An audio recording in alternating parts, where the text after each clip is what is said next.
여러분 안녕하세요. 이장우라고 합니다. 자, 오늘은 사카모토 료마의 4편으로서 료마의 암살과 관련된 이야기를 말씀드리겠습니다. 자, 료마가 죽긴 죽었지만 암살을 당했지만 33세의 나이로 죽었죠. 32군데에 이제 칼을 맞았습니다. 32군데에 칼을 맞았기 때문에 살 수는 없다. 그리고 이제 치명상으로는 머리 부분에 칼을 맞았기 때문에 적사를 한 것입니다. 그때 료마와 같이 있었던 나카오카 신타로라는 인물은 바로 죽지는 않고 며칠 뒤에 죽었는데, 나카오카 신타로의 증언에 의해서 그때 거의 이 사람도 이제 중태였기 때문에 뭐라고 흥얼흥얼거렸지만은 완벽하게 이 사람이 누가 료마를 죽였다라는 말 자체를 하지를 않고 죽었기 때문에 료마의 죽음에 대해서는 수수께끼가 많이 남아 있습니다. 자, 그러면 과연 료마를 누가 죽였는가에 대해서 일본 내에서도 의견이 분분하지만 확실하게 료마는 누가 죽였다라고 현재는 90%가 이 사람이 죽였다라고 나와 있습니다. 자, 그러면 나머지 10%를 포함한 료마를 누가 죽였는가에 대해서 자료 화면을 한번 보시기 바랍니다. 영문 자료를 보여주시기 바랍니다. 자, 첫 번째 보시면 료마를 누가 죽였는가, 그 뒷배경 화면은 료마의 무덤이 되겠고, 오른쪽은 료마 무덤 앞에 있는 비석이 되겠습니다. 1번에 보시면 키슈번이라고 나와 있는데, 키슈번 같은 경우에는 여러분들에게 제가 세 번째 사카모토 료마와 관련된 강의를 설명해 드릴 때 료마가 배를 타고 갈 때 이로와마루란 배와 키슈번의 메이코마루라는 배가 부딪혀서 키슈번이 료마가 들고 온 만국공법에 의해서 키슈번, 즉 어삼계, 고삼계라고 하는 토쿠가와 가문과 어깨를 나란히 하는 가문임에도 불구하고도 만국공법에 대한, 즉 국제법에 대한 이해를 못해서 료마가 원하는 대로 금액을 지불해버렸다. 따라서 료마에 대해서 상당히 악감정을 갖고 있었기 때문에 료마를 죽이지 않았는가라고 하는 설이 있습니다. 자, 그러면 키슈번이 죽였다라고 했을 때 왜 키슈번이 죽였는가라고 하는 명분은 생겼습니다. 그럼 역사적인 사료를 봤을 때 어떤 내용이 있느냐라고 하면, 키슈번과 고상계, 자, 앞으로 한번 봐주시기 바랍니다. 자, 료마가 대정봉황과 사초동맹이라고 하는 일을 했다. 물론 사초동맹과 대정봉황이라는 것을 료마가 직접적으로 한 것이 아니고 료마는 메신저 역할을 했다고 했습니다. 그런데 이 두 가지 일을 일단은 료마가 관련이 있다라고 했음에도 불구하고 관련이 있는데, 왜 키슈번에서 료마를 죽였을까? 일단 명분상으로는 료마가 메이코마루와 이로와마루가 부딪혔을 때 배상금 문제 때문에 불만을 가지고 있었기 때문에 죽일 수가 있다라고 하는 명분은 생기지만, 어떻게 죽였는가, 왜 죽였는가라고 하는 사료를 바탕으로 설명하자면, 키슈번 역시 후쿠이번과 마찬가지로 같은 토쿠가와 가문을 뒷받침하는 가문이었습니다. 자, 후쿠이번과 이거 같은 가문이었는데, 료마가 테라다야 사건에서 도망쳐 나올 때 사초 동맹과 관련된 자료를 두고 나왔습니다. 중요한 자료를. 그 자료를 챙기지 못하고, 왜? 자신의 목숨이 위태로운 상황에서 그러한 자료까지 챙기고 나올 상황이 안 되었습니다. 그래서 료마가 사초 동맹과 대정봉환과 관련이 있는 사람이다 라고 생각을 했겠죠. 그런데 대정봉환이라고 하면 막부가 자신의 정권을 신정부에게 이양을 하고 토쿠가와 요시노부가 물러가는 것이 대정봉환이었습니다. 그런데 료마는 이 대정봉환 이후에 새롭게 생기는 신정부의 우두머리도 토쿠가와 요시노부를 앉히겠다고 생각을 했습니다. 즉 완전한 막부를 토막부라고 해서 막부를 없애버리는 거, 막부를 치는 거, 완전하게 막부를 치는 것이 아니고 지금까지 내려온 에도 막부의 권한을 유지하면서 신정부를 만들지만은 옛날처럼 막부에게 강력한 힘을 주는 것을 원하지는 않았지만, 그래도 신정부의 수장은 토쿠가와 요시노부가 되어야 한다는 것이 료마의 의견이었습니다. 이렇게 봤을 때 료마 입장에서는 어떻습니까? 료마 입장에서는 료마를 막부 입장에서 보면 나쁜 사람은 아니죠. 일단 새로운 일본 근대화를 해야 되겠지만은 토쿠가와를 그대로 수장으로 앉힌다는 입장에서는 나쁜 사람이 아니었지만 막부를 쳐야 된다고 생각하는 초시오나 사츠마 입장에서는 야, 그러면 수장을 바꾸지 않으면 우리가 지금까지 근대화를 위해서 노력한 것이 무엇이냐? 아무런 의미가 없다라고 생각할 수가 있기 때문에 료마한테 불만을 가질 수가 있습니다. 그래서 키슈본과 같은 토쿠가와와 같은 힘을 가지고 있었던 후쿠이본에서는 료마가 대정봉안을 생각을 했다. 메신저 역할을 했다. 그래서 이 친구가 일단은 막부에 불만을 가지고 있지 않는가라고 해서 료마를 제거를 해야 되겠다라고 생각을 할 수가 있었을 것입니다. 그런데 이때 이것을 어떻게 알 수 있느냐라고 하면 테시로기 스구에몽이라는 사람의 기록에 의하면 테시로기 이 사람은 어떠한 사람이냐라고 하면 막부 쪽에 있는 사람입니다. 이 사람의 기록에 의하면 그 마츠다이라 마츠다이라의 명에 의해서 료마를 암살을 해라라는 내용의 사료가 남아 있었습니다. 그래서 마츠다이라는 이제 막부 쪽 사람이었어요. 막부 쪽 사람이었기 때문에 이 사람의 그 편지에 보니까네 마츠다이라는 사람이 료마를 암살을 해라라고 하는 명을 받았다라는 내용이 나와 있었는데, 그런데 료마가 없었을 경우에는 료마를 통해서 신정부에 여러 가지 어떤 메시지를 정하고 싶은데 메시지를 정할 인물이 없어지는 것이죠. 그럼 신정부 그 구막부 입장에서는 이 료마가 없으면 자신들의 생각을 그 신정부에게 정할 사람이 없기 때문에 명분이 너무 약해진다. 그래서 편지 내용에는 그렇게 나와 있었지만 이 내용만으로 료마를 죽였을 때는 덕보다는 실이 훨씬 많기 때문에 료마를 죽였을 리가 없다.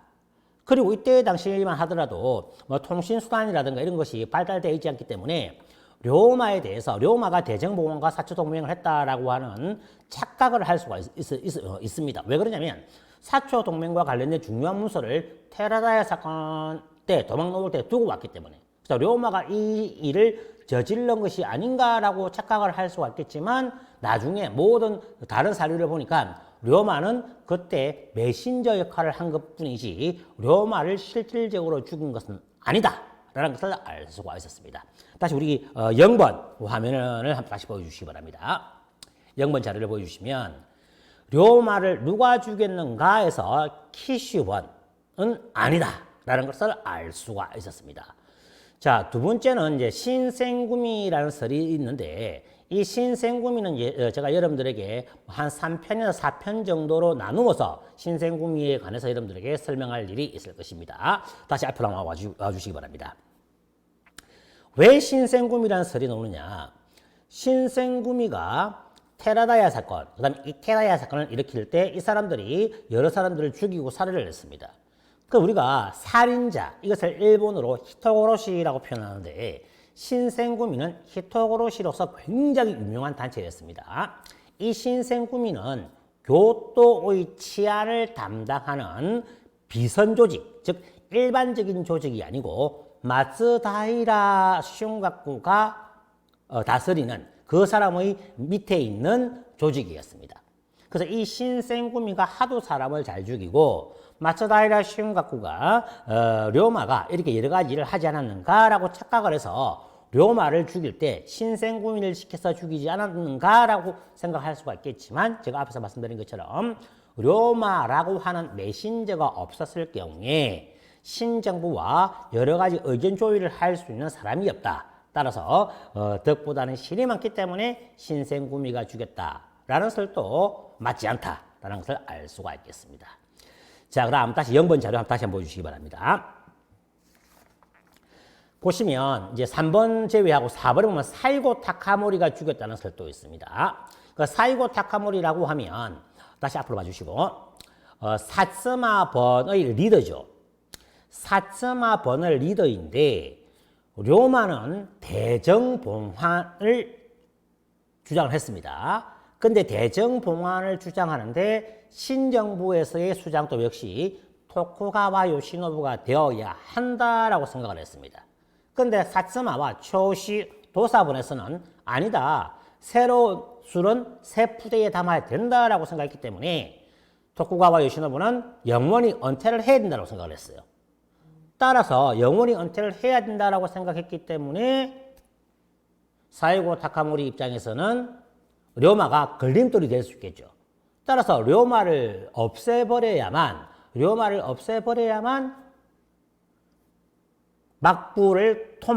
막부를 없애버리자라고 하는 사츠마와 도사본, 그 다음에 히센, 그 다음에 초슈본의 대명분이 서는 거예요.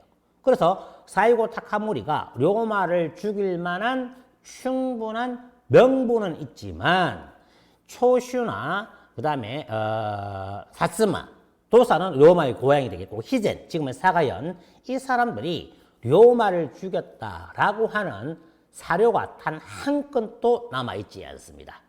따라서 사이고 타카모리가 료마를 죽였다라는 설에 대해서는 서리조설에 대한 역사적인 자료가 없기 때문에 역시 이 설도 맞지 않다라는 것을 알 수가 있습니다. 다시 0번 화면 보여주시기 바랍니다. 자, 5번에 보시면 이제 프리메이슨이라고 나와 있습니다. 이제 프리메이슨이라고 나와 있는데 이 프리메이슨이라고 하는 것은 음모론을 좋아하는 사람들이 굉장히 많이 이야기를 합니다. 일본 역시 한국과 마찬가지로 요즘의 한국과 마찬가지로 프리메이슨과 뭐 일루미나티 이런 거가 굉장히 많은 언급이 있는데 프리메이슨이 료마를 죽였다. 료마는 뭐 이제 전 세계를 프리메이슨이 지배를 할 때 료마 역할이 끝났기 때문에 존재가 필요하지 않다라고 죽였다. 뭐 이거는 음모론에 불과하다. 자, 그러면 제가 료마를 누가 죽였는가라고 하는 5가지 설 중에서 세 번째, 다시 0번 자료를 보여주시기 바랍니다. 2번하고 3번에 보시면 신생구미와 미마와리구미가 나와 있습니다. 자, 신생구미와 미마와리구미는 둘 다 교토를 지키는 치안, 교토의 치안, 그 당시에 뭐 대정봉환이나 양이파, 그 다음에 조낭양이, 대양이, 소양이 여러 가지 지사들이 교토에서 움직였습니다.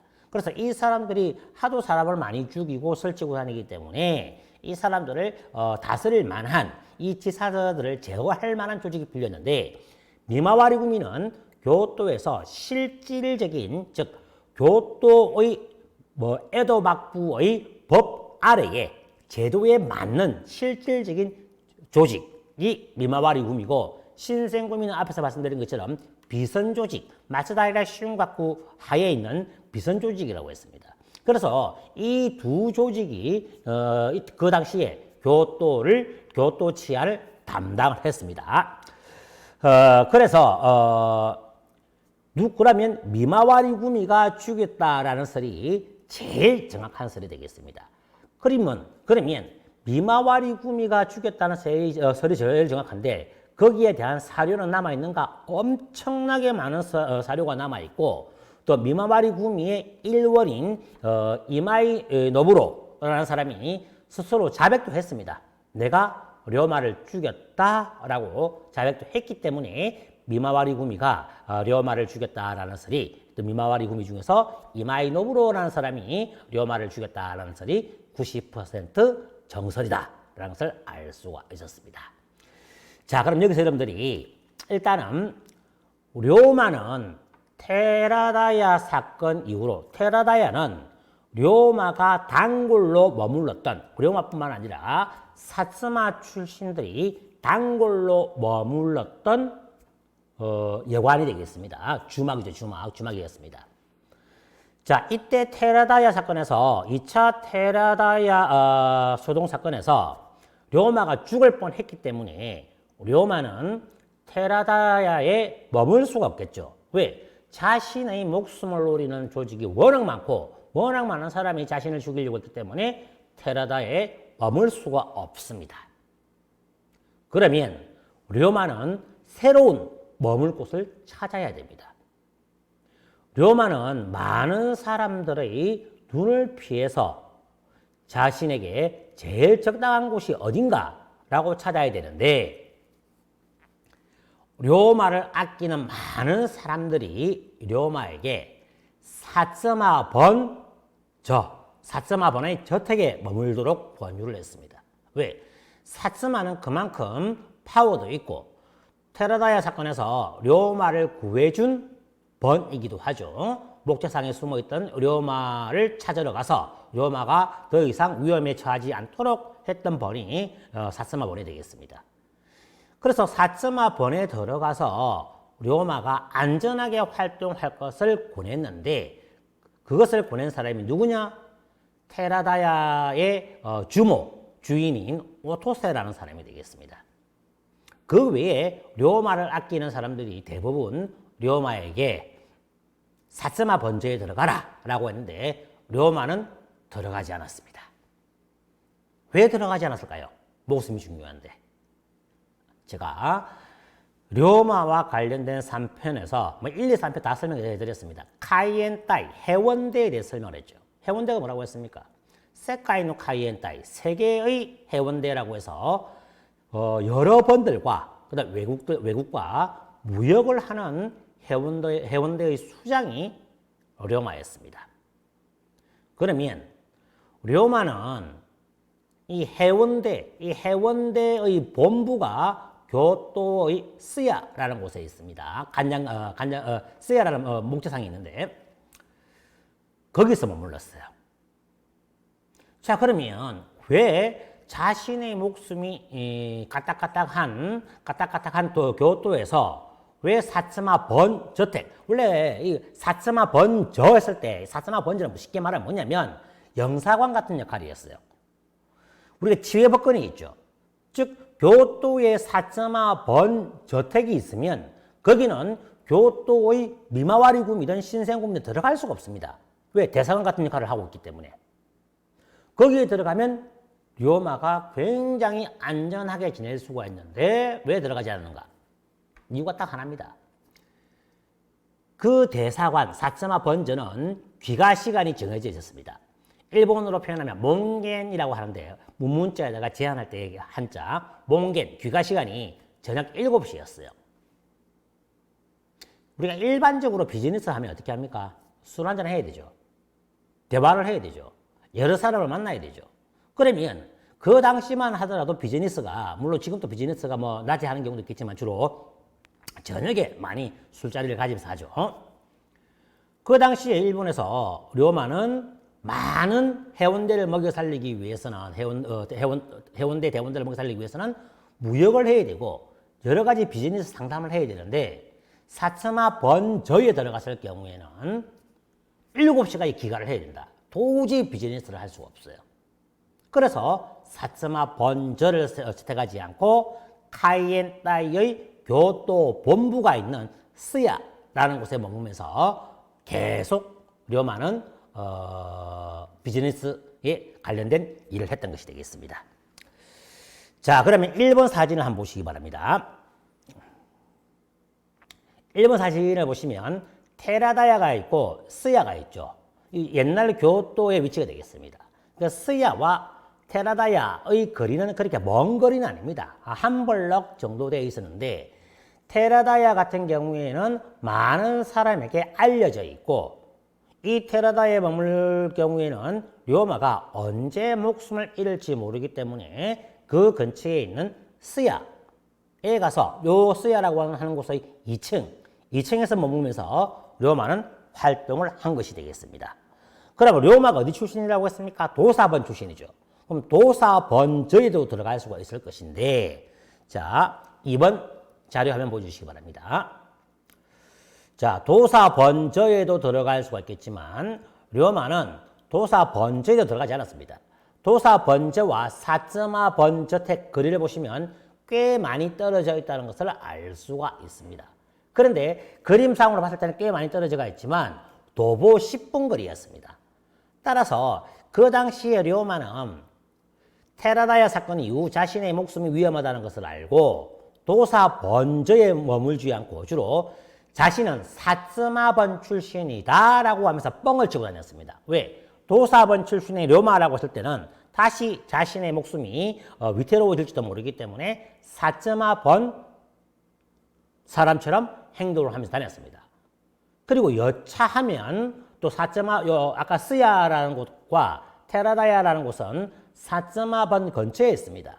여차하면 도사번으로 또 도망칠 수도 있기 때문에 이 두 번의 거리는 멀지가 않다. 그래서 료마는 이 두 개, 사츠마번, 그 다음에 도사번, 그 다음에 아까 스야라는 곳, 테라다야는 들어갈 수가 없고 이 중에서 주로 활동은 스야라는 곳에서 움직였습니다. 다시 앞으로 보시기 바랍니다. 자, 그러면 료마가 이게 들어가지 않은 이유는 제가 설명해 드렸습니다. 교토에 있는 해운대 본부에서 비즈니스와 관련된 일을 해야 하기 때문에, 그리고 도사 번저나 사츠마 번저 같은 경우에는 귀가 시간이 7시다. 따라서 그 시간에 들어가면 비즈니스를 할 수 없기 때문에 들어가지 않고 자유롭게 할 수가 있고, 그래서 료마는 제가 정치가라기보다는 상업과 장사꾼이라고 했습니다. 그래서 이 사람이 장사꾼이었기 때문에 그것보다는 자유로운 활동할 수가 있는 장소를 채택했다라는 것을 알 수가 있습니다. 그리고 테라다야에 있는 그 주인 오토세가 료마에게 얘기를 했습니다. 너가 이러이러한 사정이 있기 때문에 거기에 머물지 말고 테라다야나 스야에 머물지 말고 사츠마 번저에 들어가라라고 했지만은 제가 왜 들어가지 않았는가 대해서는 충분히 설명해 드렸습니다. 그리고 료마는 본인이 자신감을 가지고 있었습니다. 왜? 암살을 당하지 않을 거다라는 자신감을 갖고 있었습니다. 왜 암살을 당하지 않을 것이라는 자신감을 갖고 있었느냐? 그 당시에 막부척의 중간 간부, 막부척의 중력이라 할 수 있는 나가이 나오유키라는 사람이 있습니다. 나가이 나오유키의 막부척 사람이, 그리고 막부척 사람이기 때문에 당연히 미마바리 구미를 좌지우지하는 파워를 갖고 있겠죠. 이 막부쪽 사람인 나가이 나오유키가 료마에게 너 목숨을 유지하겠다. 그래서 우리가 포박이라고 하는데 일본에서는 죄인이 포박을 당하면 사형을 당해요. 그래서 료마는 나가이 나오유키로부터 너는 포박을 하지 않겠다. 즉 죽이지 않겠다라고 하는 확신을 받았습니다. 그렇기 때문에 료마는 자신이 테라다야 사건에서 목숨이 위태로웠지만 자신의 목숨을 노리고 있는 막부척의 막강한 파워를 가지고 있는 나가이로부터 목숨에 대한 확고한 그 보장을 받았기 때문에 겁도 없이 카이엔타의 교토 본부인 서야에서 마음대로 이렇게 설치고 다닐 수가 있었다라는 것을 알 수가 있겠습니다. 그런데 이제 일단은 막부를 없애야 되겠다라고 했을 것은 초시우와 사츠마본이지만은 이 초시우와 사츠마본 입장에서 보면 료마가 나가이를 만나고 다니는 것에 대해서 불만을 가질 수가 있겠죠. 왜? 나가이는 막부척 신하기 때문에 이 막부는 이제 없애야 할 존재라고 생각을 했죠. 초시우나 사츠마가 없애야 할 존재임에도 불구하고도 료마가 계속 만나고 다니니까 짜증이 날 수가 있다. 그래서 사츠마의 사이고 타카모리가 료마를 죽이지 않았겠는가라고 하는 추측을 할 수가 있겠지만 그것과 관련된 사료는 하나도 남아있지 않기 때문에 그것은 사실이 아니다라는 것을 알 수가 있습니다. 자, 그러면 료마를 그 전에 우리가 이제 3번 그림을 한번 보시기 바랍니다. 자, 3번 사진을 한번 보시면 료마가 죽었던 곳이 오미야라는 곳이 되겠습니다.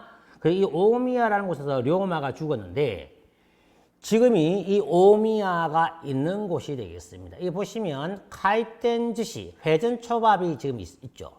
그런데 희한하게 저 가게가 료마가 죽은 가게인데 자주 바뀌어요. 자주 바뀐다. 우리가 보면 갓바스시 한국에도 저 체인점이 남아 있습니다. 별 맛이 없는 곳인데 한국에서는 굉장히 인기가 많아요. 갓바스시라고 하는 곳인데 그전에는 세븐일레븐이라고 편의점이었습니다. 또 그전에는 또 다른 가게였어요. 저게 교토의 중심가에 있음에도 불구하고도 계속 저 가게만 망하고 새롭게 다른 가게가 오픈이 됩니다. 그래서 료마의 저주가 있는 것이 아닌가라고 하는 것을 조금 엿볼 수가 있겠습니다. 자, 그 다음에 4번 사진을 보시기 바랍니다. 오미야의 흔적은 완전히 없어졌고 료마가 이 오미야가 써 있었던 여관, 이 여관에서 죽었다라고 하는 이 정도의 편말밖에 남아있지 않습니다. 이 편말이 자주 바뀌어요. 바뀐다는 말은 예스러운 풍경도 있고 예스럽지 않은 풍경도 있고 여러 가지 풍경이 있는데 지금 이 사진은 제가 작년에 찍어왔던 것이기 때문에 최신의 료마와 관련된 곳이다. 료마가 죽은 곳의 최신의 표지판이다. 라는 것을 알 수가 있겠습니다. 그 다음에 5번 보시기 바랍니다. 자, 이거는 앞에서 본 정면 사진이 되겠고, 오른쪽이 료마의 조상이 되겠고, 왼쪽이 료마가 어떻게 죽었는가에 대한 연역이 설명이 되어 있습니다. 오른쪽에 제일 회전 초밥을 찍혀 있습니다. 그다음 6번 사진 보시기 바랍니다.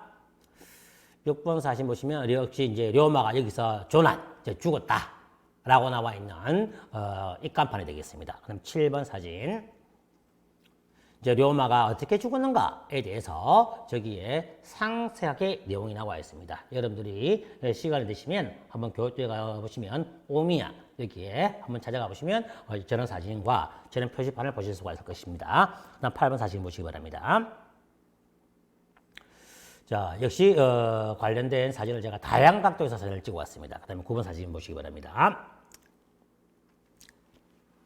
보면 이제 료마가 이것은 또 별도의 사진입니다. 저거는 제가 넘어가시고 다시 앞에 보시기 바랍니다. 자, 그러면 료마를 죽였던 실행범 이마이 노부로라고 했습니다.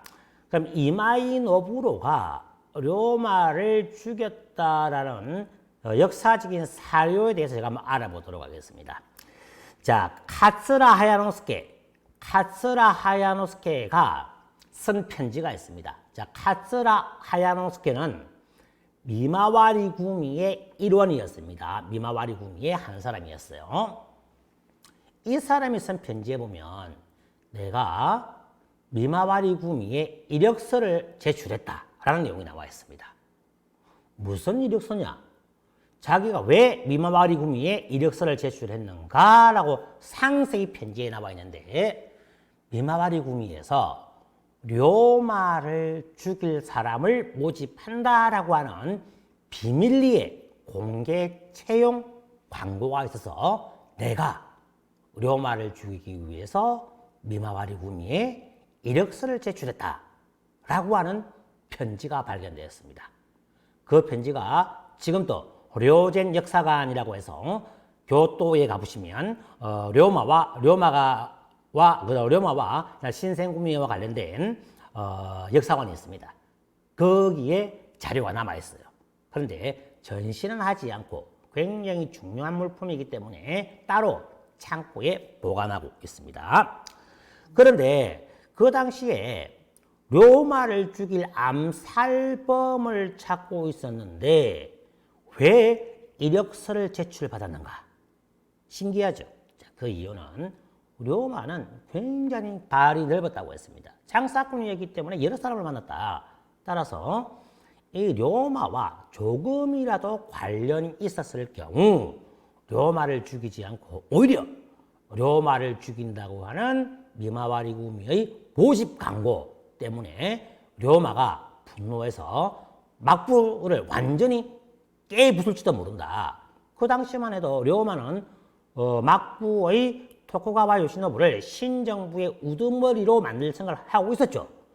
있었기 때문에 이것조차 날아갈지도 모르기 때문에 비밀리에 료마를 죽이려고 했기 때문에 상세하게 이력서를 받았습니다. 심지어 그 편지에는 자신의 아버지, 어머니, 동생, 가족, 할배, 할매까지 상세한 가계도까지 적어서 내어라 라고 했습니다.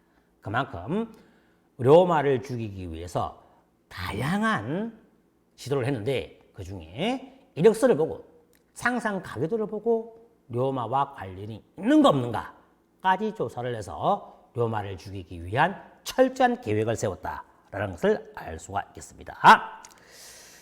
자, 그런데 여기서 료마를 죽이기 위해서 이력서를 받았다고 했죠. 이력서를 받았는데 료마를 죽였던, 실질적으로 료마를 칼로 베었던 이마이노부로는 면접을 받지 않았습니다. 이유가 뭘까? 그 내용도 그 편지에 나와 있었습니다. 왜? 료마를 죽이기 위해서 료마가 있는 곳에 같이 갑니다. 같이 가지만 료마가 테라다야 사건에서 저항을 했죠. 총을 쏘면서. 따라서 정말로 검술이 뛰어난 사람과 같이 가야 된다. 그리고 일본의 여관은 긴 칼을 들고 내리치면 긴 칼이 처마에 부딪힙니다. 부딪히기 때문에 긴 칼로서 료마를 찍을 때 이 칼이 천정에 이 스레갓 이게 부딪히기 때문에 긴 칼로 안 된다. 그것은 작은 칼, 단검, 작은 칼의 명수가 하야만 료마를 죽일 수가 있다. 그 작은 칼의 명수가 누구냐? 이마이 노부로였습니다. 하지만 이마이 노부로가 비마와리 구미는 맞지만 이마이 노부로와 관련된 그 사람이 어떠한 사람이다라는 그 내용들이 미마와리 구미 내에서는 자료가 남아있지 않아요. 왜? 나중에 실패를 했을 경우 미마와리 구미에서 료마를 죽이려고 했었다. 료마가 열받았다. 자, 막부를 없애자. 도쿠가와 요시노부도 죽여버리자 라고 할 수가 있기 때문에 이처럼 철저하게 움직였습니다. 그런데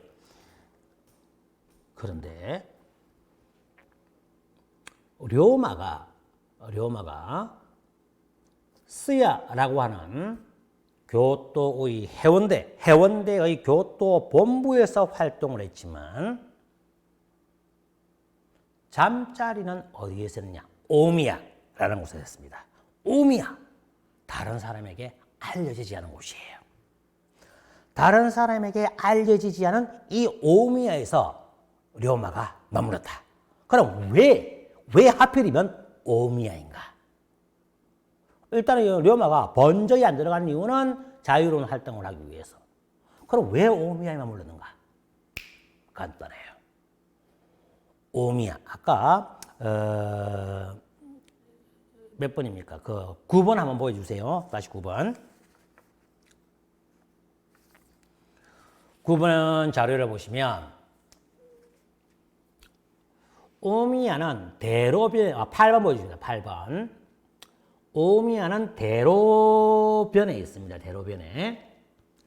이 오미야가 대로변에 있는데 요게 료마가 죽었던 맞은편이 사츠마번 저택이 있는데 쉽게 말하면 4m, 5m 사이에 한 7번 사진 다시 한번 넘겨주세요. 7번 사진하고 6번 한번 보여주세요. 6번을 보시고 그 다음에 5번 보여주세요. 4번 아까 사람이 있는 장면. 이게 보시면 이게 이제 이 맞은편에 보면 왕복 3차선인가 4차선 도로가 있는데 그 바로 맞은편에 4.5번 저택이 있습니다. 따라서 오미야에 머물면서 무슨 일이 생기면 여차하면 바로 4.5번으로 가서 도움을 요청할 수가 있었기 때문에 이 오미야라는 것에 머물렀던 것이 되겠습니다. 다시 앞으로 보시기 바랍니다. 자, 그렇습니다. 일반적으로 우리가 이제 료마와 관련된 살인 사건의 메이지 유신과 관련된 강의라든가 그 유튜브라든가 책을 보시면 왜 료마가 오미야에 머무르는가에 대한 내용은 거의 안 나와 있습니다. 안 나와 있는데 알 수가 있다. 왜? 테라다야는 이미 들켰다. 당울각이라는 거. 그럼 오미야에 머물러야 되겠다. 오미야는 무슨 가게냐? 간장가게입니다. 간장가게. 간장가게인데 그 안에 들어가 보면 뭐 크다란 간장통도 나와 있고 지금도 그거 남아 있습니다. 그 간장통. 그 가게는 없어졌어요. 유사한 가게는 남아 있지만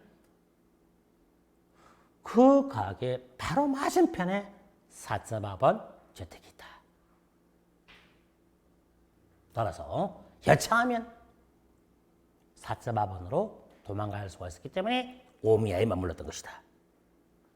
그리고 오미야는 간장 가게였기 때문에 간장을 만드는 가게였습니다. 간장을 팔고 하지만 옛날에 이제 만들고 팔고 하는 공간이 좀 넓어요. 넓기 때문에 도망가기도 편하고. 료마는 2층에 머물렀습니다. 2층에 머물렀는데 아까 말씀드린 것처럼 칼로 내리치면 이게 스갈에 이게 딱 걸리게 됩니다. 걸리기 때문에 단칼의 명수가 필요했다. 그러면 료마가 오미야에 있다는 것을 어떻게 알았을까? 두 가지 설이 있습니다. 두 가지.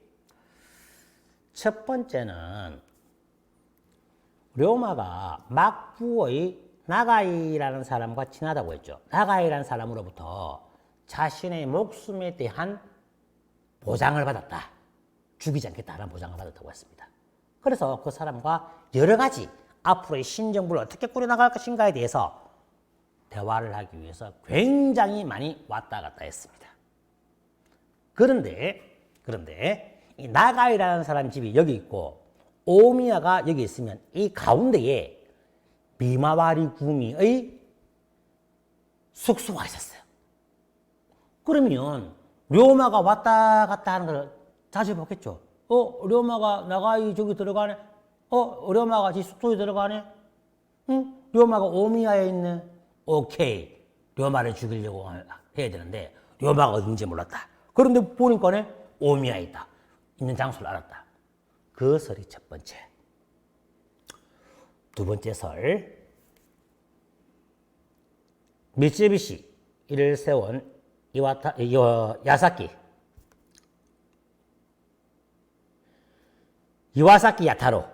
이와사키 야타로가 나중에 료마가 만든 카이엔 따이를 자기가 흡수를 합니다. 그리고 나서 뭐라고 말하냐면 카이엔 따이를 흡수를 했는데 엄청난 적자로서 돈이 10원도 없다. 내가 이 카이엔 따이를 살리기 위해서 정말 열심히 노력을 했다. 라고 뻥을 치는데 료마가 죽었을 때 카이엔 따이에는 어마어마한 돈이 남아 있었습니다. 이 말은 이와사키 야타로 미쯔비시 재벌, 이 미쯔비시의 창립자가 료마를 죽이고 자기가 카이엔 따이를 갖고 싶었다.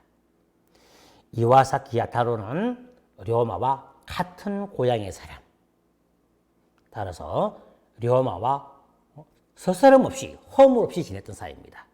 따라서 료마가 있는 위치를 설명을 해주고 료마를 죽이게끔 하고 자기가 카이엔 따이를 쟁취하기 위해서 료마를 있는 장소를 가르쳐 주지 않았던가 라고 하는 설. 이 두 가지 설.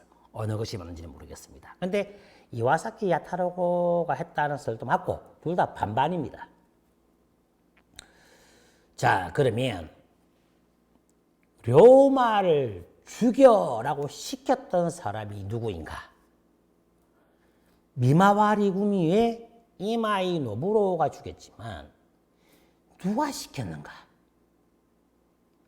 여기서 제가 새로운 가설을 설명해 드리겠습니다. 카츠카이시 제가 설명해 드렸죠. 일본에서 해군을 제일 처음 만든 사람이라고 했습니다. 료마가 우리 드라마를 보면 료마가 카츠카이슈를 죽이러 갔습니다. 근데 카츠카이슈가 지구본을 보여주면서 료마에게 세계는 넓고 할 일은 많다. 내가 나를 죽여도 상관이 없는데 네 얘기 한번 들어봐라. 그때 카츠카이슈는 이미 미국을 한번 갔다 왔어요. 세계가 얼마나 넓고 세상에 얼마나 뛰어난 문화가 있고 문명이 있는 걸 알고 있었습니다. 료마 임마 나를 죽여도 상관이 없는데 야 말 들어봐 하고 쫙 기가 막혀서 설명을 합니다. 카츠카이슈를 죽이려고 한 료마는 반해요. 그 자리에서 료마는 카츠카이슈에게 선생님하고 고개를 숙입니다. 이것이 드라마에 나와 있는 사실인데 그건 뻥이고 카츠카이슈는 굉장히 똑똑한 사람이었어요. 문물도 많이 알고 문화도 많이 알고. 그 료마가 평소부터 존경을 했기 때문에 카츠카이슈를 찾아가서 제자로 받아달라라고 한 것이 아닌가라는 게 정설이 되겠습니다. 그런데 카츠카이슈는 그때 당시의 평균 수명과 비교해서 벽에 똥칠을 할 만큼 살았습니다. 70몇 세까지 살았습니다. 이 카츠카이슈는 정말 여러 가지 역할을 했는데 막판에는 토쿠가와 요시노부 마지막 쇼군과 메이지 유신의 천황, 메이지 천황의 두 사람 화해를 시켰습니다. 그 역할도 했고 또 카츠카이슈의 자식들이 망나니들이 많아요. 아빠는 똑똑한데 새끼들이 모자래. 근데 이 애들이 국제 결혼했어요. 미국인들하고 미국 여자들과 이혼을 했어요. 이혼을 했는데 자기 미국인 며느리와 손녀 손자들의 학비를 자기가 죽을 때까지 돈을 대줍니다. 카츠카이슈가. 그 돈이 어디서 났을까? 그 돈이 카츠카이슈와 사이고 타카무리의 단판, 제가 앞에서 설명해 드렸습니다. 사이고 타카무리가 에도 총공격을 했을 때 엄한 백성들이 죽을 수가 있으니까 총공격을 하지 마시라. 내가 에도성을 그대로 비워드리겠다. 아케와 다시 비운 채로 드리겠다. 에도 무혈 입성이죠. 에도성 무혈 입성. 그때 카츠카이슈가 지금 돈으로 2억 7천만 냥, 한국 돈으로 하면 30억을 받았다는 자료가 남아 있습니다. 30억을 받았다. 그 당시에 30억. 지금 30억은 엄청난 큰 돈이죠. 그 당시에 30억을 받아갖고 2만 7천 냥, 그 당시 돈으로 30억을 받아서 자신의 가족들, 손자, 손녀 학비가 대주었습니다. 갑자기 카츠카이슈 이야기가 왜 나오느냐? 이마이노부로가 료마를 죽이고 나서 당연히 실행범으로 잡혔기 때문에 감옥에 가야 됩니다. 어디? 시즈오카에 그때 감옥이 있었습니다. 시즈오카에 있는 감옥으로 보내졌습니다. 그래서 이마이노부로 이놈이 카츠카이슈 료마를 죽였구나. 나쁜 놈이다. 감옥으로 가야 된다. 이런 생각을 했어요. 그런데 시즈오카 현의 그 박물관에 있는 어떤 자료를 보니까 이마이노부로가 시즈오카 번으로부터 월급을 받고 있었어요. 월급. 그러면 감옥에 들어가서 노동을 하면서 받는 월급이 아닌가? 아니에요. 지금의 돈으로 30만 엔, 300만 원을 받고 있었습니다. 이게 뭐야? 징역을 하면서 일할 때 버는 돈은 얼마 되지 않은데 지금의 돈으로 300만 원을 받았다고? 이게 뭐지? 누가 줬는가? 카츠카이슈가 줬습니다. 그때 카츠카이슈는 시조칸에 있었어요. 그러면 카츠카이슈와 이마이노부로의 관계는 무엇인가? 관계가 있는가 없는가?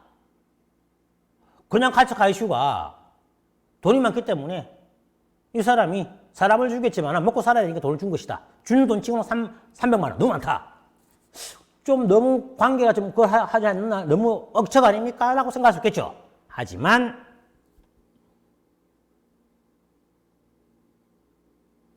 여기서 하나.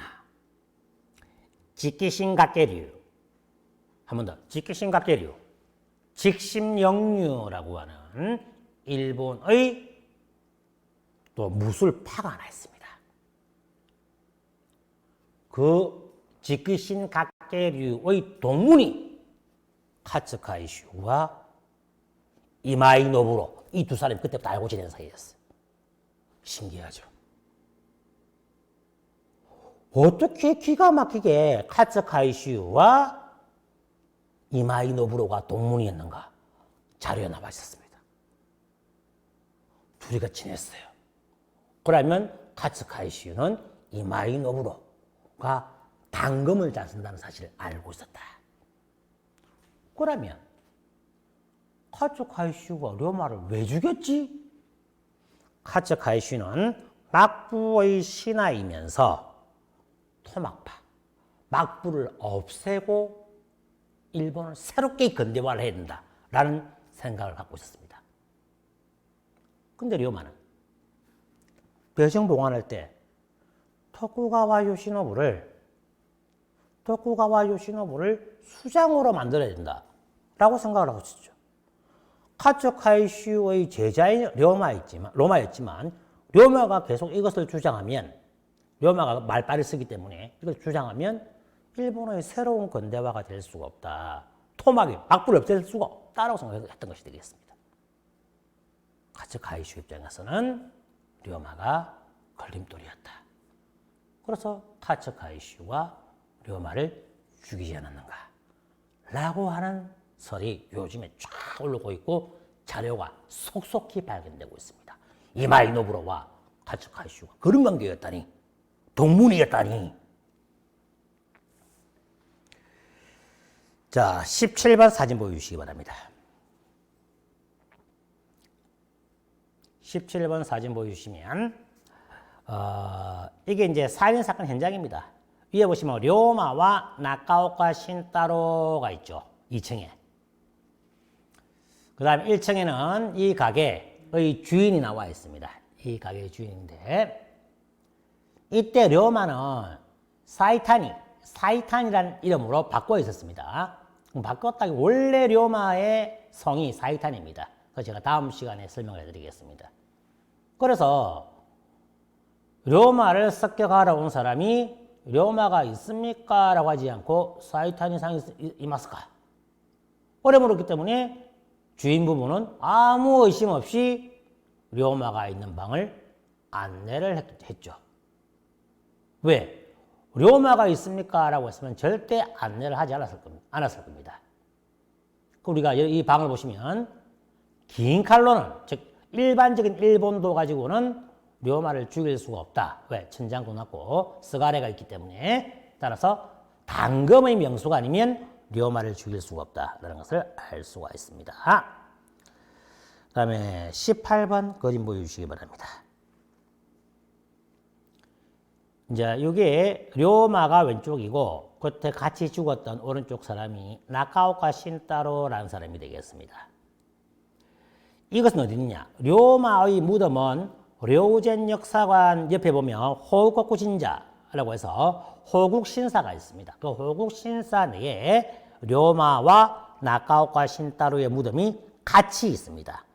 그런데 그 무덤이 조금 작아요. 앞에 있는 동상도 작은데 사진으로 봤을 때 그 밑에 있는 공원이 마루야마 공원입니다. 바로 옆에 붙어 있었기 때문에 여러분들이 료마의 무덤에 가보실 일이 있다면 거기만 가보시지 말고 거기서 내리막길로 한 5분만 내려오시면 마루야마 공원이 있습니다. 그 공원에 가보시면 나카오카 신타로와 료마의 동상인데 아주 커요. 큰 동상이 있습니다. 그럼 오른쪽에 있는 나카오카 신타로는 왜 앉아 있는가? 나카오카 신타로가 키가 굉장히 큽니다. 키가 굉장히 큰데 료마는 키가 173 정도 되는데 나카오카 신타로가 185 정도 돼요. 그래서 나카오카 신타로는 료마를 평소에 좀 존경을 하고 좋아를 했기 때문에 자기가 서가 있으면 료마가 왜소해 보이니까 일부러 앉아서 사진을 많이 찍었습니다. 이 사진에서도 보시는 것처럼 료마는 오른손을 품에 넣고 있죠.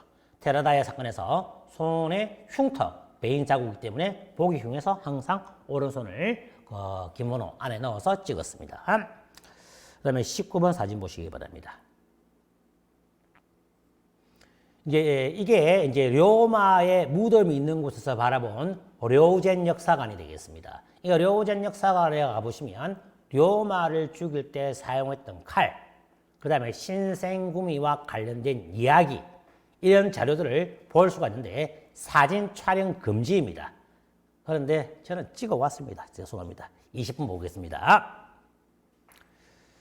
여기 보면 요미가에루 바코마츠 이신, 되돌아보자 막부말 유신이라고 해서 료우젠 역사관 안에 들어가는데 여러분들 교토 가보시면 청수사 키요미즈다라를 많이 가보시죠. 바로 옆에 있습니다.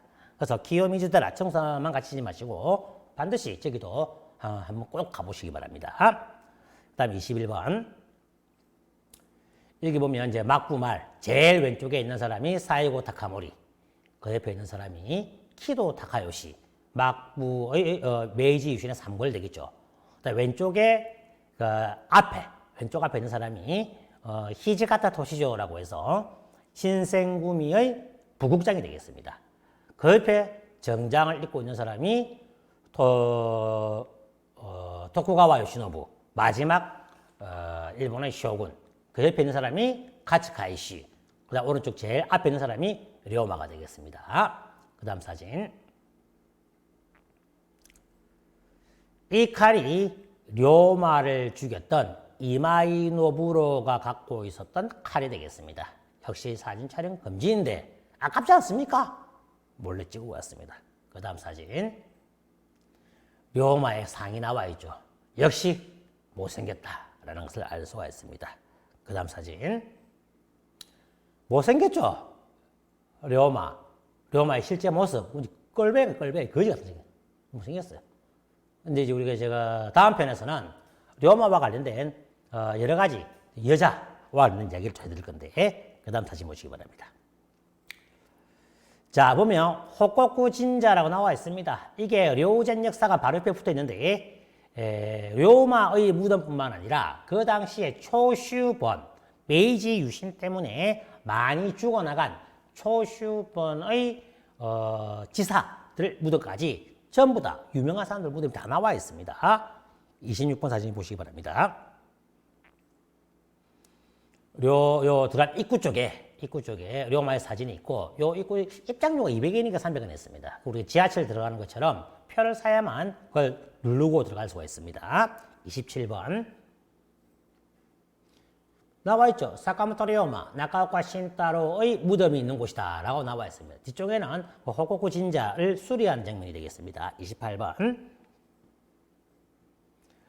료마의 무덤이 있는 곳으로 올라가는 계단 입구가 되겠습니다. 29번 보시기 바랍니다. 료마와 나카오카 신타로의 무덤이 되겠습니다. 이렇게 나란히 나와요. 그 위에 올라가 보면 무덤이 키도 타카요시의 마누라 이쿠마츠의 무덤이 있습니다. 그 무덤 밑에 료마와 나카오카 신타로의 무덤이 있습니다. 그 다음 29번. 그 료마와 나카오카 신타로의 무덤 앞에 있는 비석이 되겠습니다. 30번. 이제 료마와 왼쪽에 료마가 있고 오른쪽이 나카오카 신타로인데 이 동상은 굉장히 작아요. 그 옆에 있는 마루야마 공원에 가보시면 이 동상의 한 10배 크기, 엄청난 큰 크기의 동상을 볼 수가 있다. 다음 30번. 역시 앞에서 본 사진이 되겠습니다. 31번.